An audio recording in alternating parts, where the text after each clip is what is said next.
অবুঝ।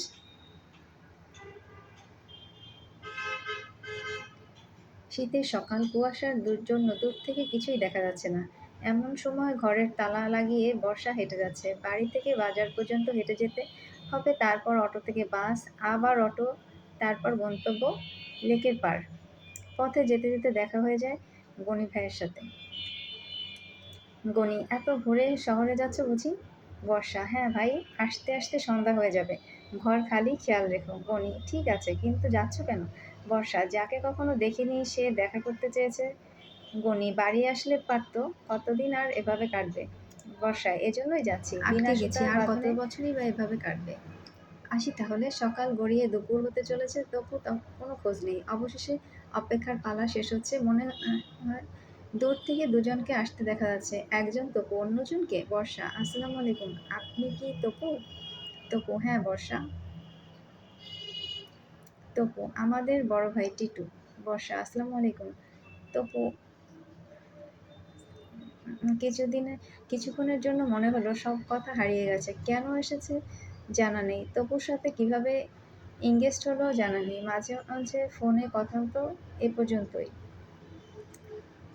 বড় ভাই টিটুকে সাথে নিয়ে আসা পছন্দ না হলেও কিছু বলা হয়নি। টিটু: দেখা হয়েছে, এবার চল। তপু: কোথায়? টিটু: আমি আজ তোদের সবাইকে লাঞ্চ করাবো। তপু: এসবের প্রয়োজন নেই। বড় ভাই টিটু আর বসতেই দিল না, টেনে নিয়ে যাচ্ছে। বর্ষা ভাবছে, বর্ষা কি অদ্ভুত, ছেলেটা একবার তাকালোও না। এখন মনে হচ্ছে আসা উচিত হয়নি, কিন্তু যখন রিং বদল হয়েছিল তাদের আগ্রহের কমতি ছিল না। আজ কি হলো? একাধিক প্রশ্ন বর্ষার মনে আসলো। তাহলে কি সম্পর্ক ভেঙে যাচ্ছে? ভেঙে যদি যাবে তাহলে এলো কেন? এলোই যখন, কিছু বললো না কেন? বাড়িতে ফেরার পথে বর্ষা ফেলে আসা দিনগুলোর কথা ভাবছে। 2020 সাল, অনার্স পরীক্ষা শেষ, রেজাল্ট বের হয়নি। বন্ধুরা বিসিএস কোচিং করছে। বর্ষা: বাসা থেকে চাকরির কোনো চাপ নেই, কোচিং করার ফি দিতে পারবো না। যদিও বিসিএস পরীক্ষায় বসার আমার খুব ইচ্ছা। আমি দেখতে চাই হল কেমন, সবাই কিভাবে পরীক্ষা দেয়।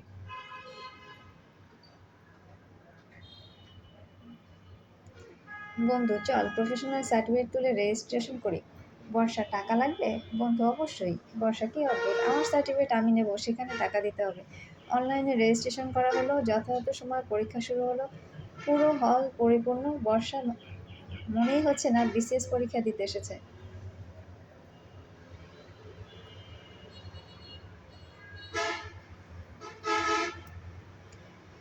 পড়েছে। এমসিকিউ পরীক্ষা হলো, খানিকটা বিরতির পরে রিটেন পরীক্ষা শুরু হলো। বর্ষা লিখছে, মাঝে একজন স্যার এসে ঘুরে গেল। স্যার: এমসিকিউ পাস, রিটেন ভালো লিখছে, পাস। বর্ষা সব কথা শুনছে, সম্ভবত গার্ড দেওয়ার সুযোগে স্যার খাতা খেয়াল করে দেখেছেন। পরীক্ষা যথাযথ সময় শেষ হয়েছে, কিন্তু জানা ছিল না পরীক্ষার হল পরিদর্শন করতে এসেছে স্বয়ং কাকা। কাকা 10-এর মধ্যে কি আসবে? স্যার: তৃতীয়। কাকা: হতেই পারে না, নিশ্চিত হলে নকল হয়েছে। নকল করা সম্ভব না, আপনি খাতা দেখেন, দেখলে বুঝতে পারবেন, কারো লেখার সাথে মেলেনি। কাকা: এই মেয়েটিকে আমি চিনি, বিসিএস পাশ করার মতো মেধা তার নেই। খাতা সরিয়ে রাখেন, আমি হলে যাইনি, আপনারা বলবেন আত্মীয় সহায়তা দিয়েছে। স্যার: মেয়েটি কি আপনার পরিচিত? কাকা: হ্যাঁ।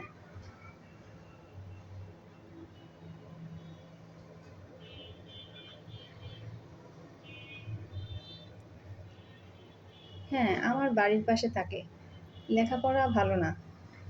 জুনিয়র কলিগ: আপনি নিশ্চিত এই মেয়ের সাথে শত্রুতা আছে? আমি নিশ্চিত এই মেয়ের সাথে শত্রুতা আছে, শত্রুতা না থাকলে এসব করা সম্ভব না। কর্তব্যরত কর্মকর্তারা নিজেদের মধ্যে কথোপকথন করছে, নিশ্চিত শত্রুতা আছে, না হলে পাশ করা খাতা ফেল করা খাতার মধ্যে রেখে দেয়। বর্ষাকে বয়স বাড়িয়ে দিলে ছেলের সাথে বিয়ে হবে। রোকেয়া: মেয়ে বড় হতে হতে ছেলে বুড়ো হয়ে যাবে, বয়স বাড়িয়ে দিলে হাই স্কুলে ওঠার পর বিয়ে দেওয়া যাবে।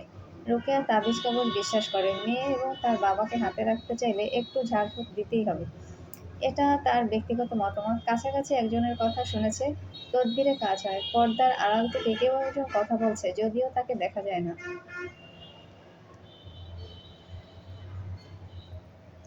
সবাই তাকে জিন বাবা নামে ডাকে। ব্যক্তি: আপনার সমস্যার কথা বাবাকে বলেন। রোকেয়া: বাবা, আমার একটি মেয়ে চাই, আমার ইচ্ছা সে কথার বাইরে যাবে না। তার বিয়ে হলে আমার পছন্দের পাত্রের সাথে হবে, সে আমাকে দেখবে, এই জন্য যা করার প্রয়োজন করুন। অন্ধকার ঘর, ডানা ঝাপটানোর শব্দ। জিন বাবা ফিসফিস করে কথা বলছে। জিন বাবা, নাম ঠিকানা দিয়ে যা। ব্যক্তি, বাবা কি বলেছে শুনেছেন? নাম ঠিকানা লিখে দিবেন, বাবা বিষয়টি দেখবে, কিছু খরচ আছে, দিবেন, আগামী সপ্তাহে এসে তদবির নিয়ে যাবেন। রোকেয়া, ঠিক আছে। রোকেয়া 5 পাস হলে কি হবে? এসব কাজ সে আগে করেছে, অভিজ্ঞতার আলোকে ঠিকানা লিখেই নিয়ে এসেছিল। দ্বিতীয় সপ্তাহে ব্যক্তি, বাবা পানি পড়ে দিয়েছে, গোসলের পানির সাথে মিশিয়ে দেবেন এবং চিরুনি চুলে ব্যবহার করবেন। 41 দিন, কাজ হয়ে যাবে। রোকেয়া, আপনার কথা শুনে এসেছি।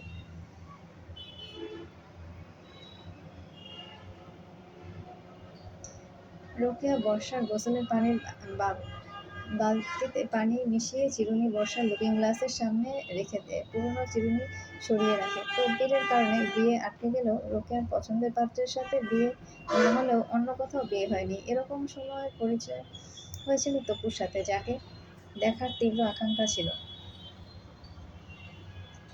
বর্ষার বাবার কঠিন কোনো রোগ শরীরে বাসা বাঁধেনি, তারপরও তার শরীর দিন দিন নিস্তেজ হয়ে যায়। বর্ষা বোঝাতে পারেনি কি কারণ। রোকেয়া, আমার নামে জমি লিখে দাও, পরে বর্ষা পাবে। বাবা, হবে না।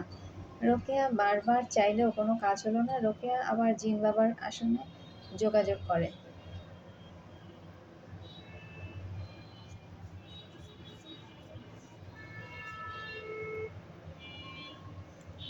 ব্যক্তি, আপনার সমস্যার কথা জিন বাবাকে বলুন। রোকেয়া, বাবা, শহরে গ্রামে দু জায়গায় আমার জমি আছে, কিন্তু আমার নামে নেই, আমি চাই জমি আমার নামে লিখে দেবে। জিন বাবা ফিসফিস করে বলে, জমি কার নামে? জিন বাবা, উনি থাকতে জমি কারো হবে না, উনি না থাকলে হবে। আমি তদবির দিলে কাজ হবে, উনি অসুস্থ হয়ে যাবে, অসুস্থ মানুষ তোমাকে দেবে কেন? রোকেয়া, বাবা, আমি ভবিষ্যতের জন্য বলছি, বর্তমান তো চলছে। জিন বাবা ফিসফিস করে বলে, ব্যক্তি, বাবা এসব কাজ করে না, কিন্তু আপনি বিপদে পড়েছেন, এই জন্য বাবা রাজি হয়েছে, 2 দিন পরে আসবেন। 2 দিন পরে রোকেয়া আবার যোগাযোগ করে। এবার তাকে একটি বেলুন দেওয়া হয়েছে, যেখানে সুতোর মধ্যে হাজার হাজার গিট, সাথে তসবির 500 দানা। রোকেয়া, বাবা এসব কিভাবে ব্যবহার করব? জিন বাবা ফিসফিস করে, আড়ালে রাখতে হবে। রোকেয়া পুরনো ড্রামের মধ্যে। অন্যদিকে বর্ষার বাবা দিন দিন অসুস্থ হয়ে মৃত্যু বরণ করেন। রোকেয়ার সিদ্ধান্ত, বর্ষা বাবা যা রেখে গেছে সব তার। বর্ষা এখানে থাকতে পারবে না। রোকেয়া, এই মেয়েকে বিয়ে দিতে চেয়েছি, পারিনি, আমার নিয়মের বাইরে গেছে, বাসায় থাকতে পারবে না। সবাই মুখে তালা লাগিয়ে সব শুনে চলে গেছে। বর্ষার নিজের পোশাক আর বই ছাড়া কিছুই নেই, আত্মীয় স্বজন বলতে শহরে কেউ নেই। রোকেয়া হচ্ছে কুমির, জলে বাস করে, কুমিরের সাথে যুদ্ধ করা বোকামি, তাই সিদ্ধান্ত মেনে নিয়ে সরে যেতে হবে। যাওয়ার সময় আর একটিবার এত বছরের পুরনো বাড়ি একবার ঘুরে দেখা যায়। এখান থেকে চলে গেলে আর এখানে আসা হবে না, আমার প্রিয় ঘর। বাবা যেদিন চলে গেছে সেদিন থেকে তুমি আমার পর, তারপরও তোমার প্রতিটি কর্নার আমার মনে গেঁথে থাকবে। প্রিয় বাংলা, তুমি আমার সব থেকে কাছের, তুমি ছিলে, তাই বৃষ্টি আমার সঙ্গী হয়েছে অসংখ্যবার, চাঁদের আলো কতবার যে এসেছে আমি হিসাব করে রাখিনি, দক্ষিণা হাওয়া কতবার আমাকে ছুঁয়েছে সেই হিসাবও আমি রাখিনি। এই খানটায় বাবা বসতো, টিভি দেখতো, পেপার পড়তো, কোরআন শরীফ পড়তো, আমিও প্রতিদিন বসতাম। আজ তোমরা শূন্য। এই শূন্যস্থান পূরণ করতে বাবা আসবে না, আমিও আসবো না। প্রিয় ছাদ, আর কখনো তোমার সাথে রাতের সৌন্দর্য উপভোগ করা হবে না। আমি এখানে না থাকলেও তোমরা ভালো থেকো। আল্লাহর কাছে আমি কৃতজ্ঞ, তোমরা আমার সঙ্গী ছিলে। আমি অসংখ্যবার তোমাদের কাছে নিজেকে লুকিয়ে রেখেছি।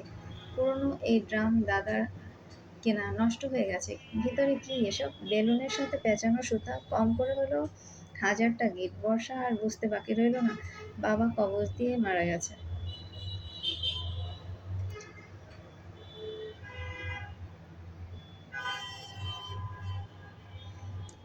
সেই যে বর্ষা বাড়ি এসেছে, আর ফিরে যাওয়া হয়নি। ঘরের সামনে বাবার কবর গত বর্ষায় ভেঙে গেছে, এই বর্ষায় ভেঙে না যায় এতটুকুই প্রার্থনা। বাড়ির পথে হাঁটতে হাঁটতে আবারও গনির সাথে দেখা। গনি, দেখা হলো? বর্ষা, হয়েছে গনি ভাই? গনি, কবে আসবে? বর্ষা, আসবে এসে লাভ নেই, সেরে যাবে এখানেই। প্রয়োজন ফুরিয়ে গেলে পিছুটান থাকে না, পিছুটান না থাকলে যা হয়েছে তাই হয়। গনি, তোমাকে না করে দিয়েছে? বর্ষা, তার আসা যাওয়ার মাঝে মাত্র ৩০ মিনিট, এই ৩০ মিনিটের অঙ্ক মিলে গেছে। তারপরও শুভকামনা, দূরে থাকলেও ভালো থেকো, এই ভালো থাকবে এই প্রত্যাশা। রোকেয়া গ্রামে এসেছে, সাথে তার জিন বাবার শিষ্য, সেই ব্যক্তি যে পাশে বসে জিন বাবার সব কথা ট্রান্সলেট করে দেয়। রোকেয়া, অনেক দিন আপনাকে দাওয়াত দেবো ভেবেছিলাম, হয়নি। বাবার বাড়িতে নিয়ে এসেছি, এখানে ঘুরে গেলেন ব্যক্তি। বাবা মানুষের সেবা করে, আমিও তার শিষ্য। বাবা যে যা দেয় তার বাহিরে আমি কিছু করি না। বাবার অনুমতি নিয়ে এসেছি। রোকেয়া জিন বাবার শিষ্যের জন্য বিয়ে বাড়ির আয়োজন করেছে, করবেই না কেন? আজকের আভিজাত্য তার সহযোগিতা হয়েছে, অস্বীকার করার কোনো কারণ নেই। রোকেয়া বাড়ি থেকে যাওয়ার সময় দূর থেকে বর্ষা দেখছে। বর্ষা, লোকটাকে কোথায় যেন দেখেছি।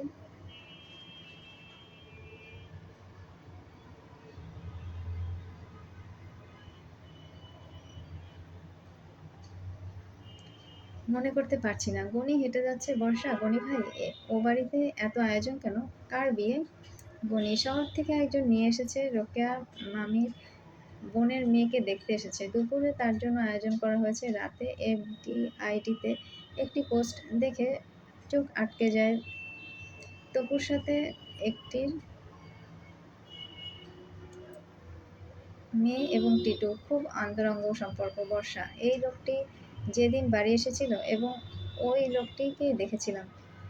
বাবাকে যেভাবে শেষ করেছে সেভাবে আর কতজন টার্গেট আছে জানি না। বর্ষা তার এফবিআইডিতে থেকে একটা পোস্ট দিয়েছে, এ বাড়িতে কেউ আসে না, তাদের ব্যবহার সেদিন ছেলেটি চলে গিয়েছে, তাহলে অবশ্যই নিজেকে ভালোবাসো। পোস্ট অনেকের নজরে পড়ে যায়। বর্ষাকে অবিশ্বাস করা যায় না, আবার তার অভিযোগ গ্রহণ করতে হলেও জানতে হবে। সিআইডি অফিসার খুব কৌতূহল নিয়ে সিদ্ধান্ত নিলেন বাড়ি সার্চ করা হবে। সিদ্ধান্ত অনুযায়ী নির্দিষ্ট সময়ে টিটুর বাড়ির ভিতরের বাগান সার্চ করে হলে অসংখ্য মানুষের নাম দিয়ে কবচ পাওয়া যায়।